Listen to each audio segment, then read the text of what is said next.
Bonjour à tous, on commence là une série de vidéos sur l'utilisation de Moodle.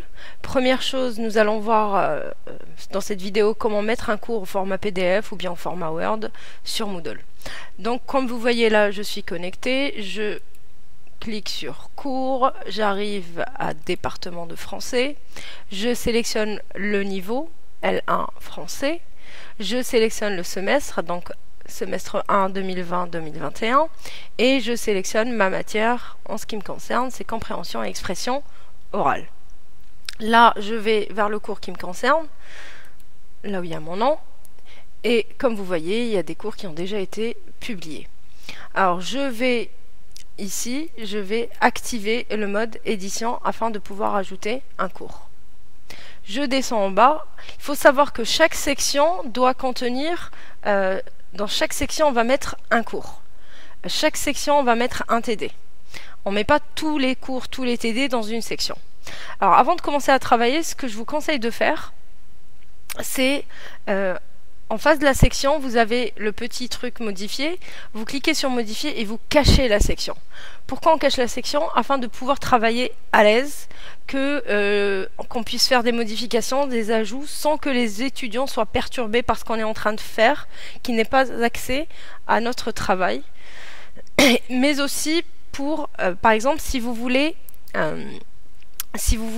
mettre tous vos cours en une seule fois, vous cachez vos sections, vous cachez les cours, et au fur et à mesure, chaque semaine, vous allez ouvrir de nouvelles sections, donc de nouveaux cours ou de nouveaux TD.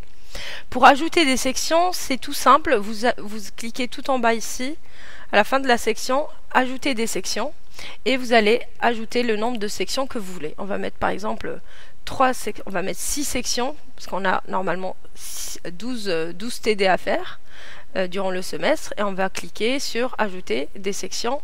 On va voir que voilà, 6 sections supplémentaires ont été ajoutées. Donc ce qui nous intéresse, c'est qu'on veut ajouter un TD ici au niveau de la section 4. On va aller dans ajouter une ressource ou une activité. Pour ajouter un fichier PDF, on ne va pas dans activité mais dans ressources. On va sélectionner fichier. Si vous voulez rajouter un dossier qui contient plusieurs fichiers, là vous allez sélectionner dossier. On clique sur ajouter, on va mettre un nom, par exemple TD de se présenter. On va ensuite écrire une petite description. Ce que vous remarquez ici, il y a une petite flèche. Si je clique ici, ça me donne accès à plus de réglages pour souligner mon texte, le mettre aligner mon texte, ajouter, augmenter le retrait, etc. Calculatrice, plein d'autres accès.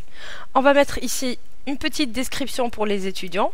On va leur dire, par exemple, vous trouverez en PJ le TD de...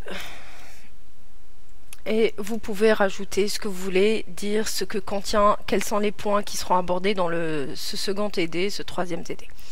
Ensuite, vous avez la petite case ici, afficher la description. Je vous conseille de cocher cette case.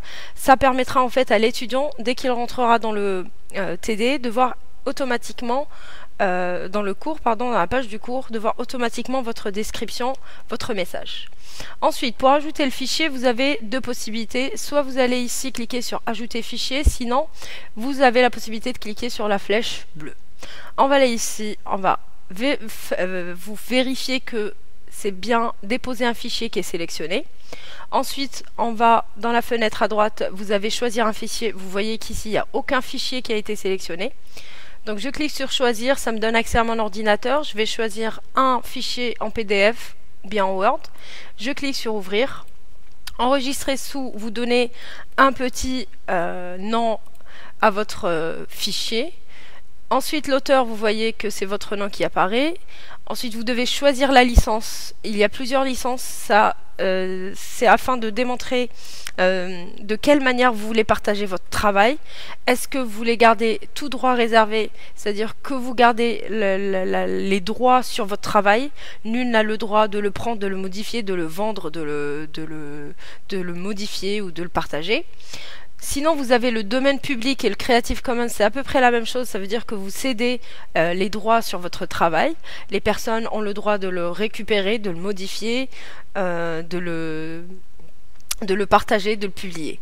Sinon, la licence que j'utilise, c'est la Creative Commons avec pas d'utilisation commerciale, c'est-à-dire que les gens ont le droit de le prendre, mais n'ont pas le droit de le revendre. Et le partage se fait selon les conditions initiales à l'identique, c'est-à-dire que les gens ont le droit de travailler avec de réutiliser mon travail, mais en conservant ce que j'ai mis. Ensuite, on clique sur déposer le fichier. Vous voyez, le fichier a été ajouté ici. Ensuite, on descend, on va dans Apparence. Et là, ce que je vous conseille de faire, c'est d'afficher la date de dépôt. Ainsi, les étudiants pourront suivre les dates de chaque TD ou de chaque cours. Et vous-même, ça vous permettra de vous retrouver, savoir à quelle date vous avez publié dernièrement. Ensuite, les autres réglages ne nous intéressent pas. On clique sur Enregistrer et revenir au cours. Là, on voit que ça a été rajouté, que le message, la petite description est visible. Vous avez maintenant la possibilité soit de afficher la section, sinon on va afficher celle-ci aussi, ou alors de les remasquer. On va cacher. Une fois ça terminé, on va quitter le mode édition. Et on revient sur la page des différents cours. Si je vais ici, sur la section 4, là où je viens de rajouter un TD, et que je clique sur le PDF, vous allez voir que le PDF s'affiche. Vous avez la possibilité de vérifier est-ce que vous avez mis le bon PDF ou pas.